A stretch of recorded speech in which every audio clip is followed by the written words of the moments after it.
Well, I think that what's unique about my background is that I'm the son of a foreign mom. My mom was born and raised in the Philippines. She's actually Spanish, Filipino, but father was active duty until I was in the middle of my senior year in high school. So the majority of my life, I was moving around from state to state and city to city like most military kids do. My father was Air Force. He was actually a physician assistant.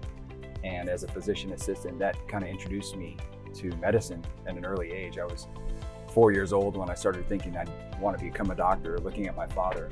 I initially wanted to be a doctor because my father, the exposure to him and seeing him take care of patients. And then later on, when I got to college, already being prepared to go to medical school, I was a running back in college.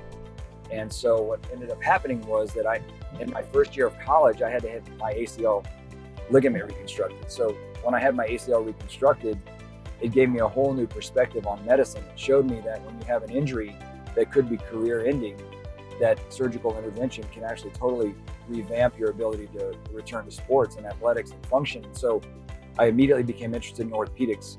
Doctors are notorious for being so devoted to taking care of patients that they not only neglect themselves, but they neglect their families. And you can imagine what kind of havoc that could wreak on a family. And so although I do have a job that I can't do anything but focus on that patient while they're on the table when I'm doing surgery, the most important thing in my life at that moment is that patient. But what I do is in the free time that I do have, I devote all of that time to my family. And that's how I find balance. I don't do anything with the guys. I don't feel like I have to do guy time.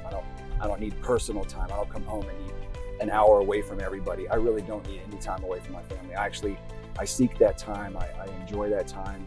I'm motivated by the time I spend with my kids and my wife, and I actually love being with my family. So for me, the balance that I create, and I ensure that I don't lose that, is that I use all of my free time for my family.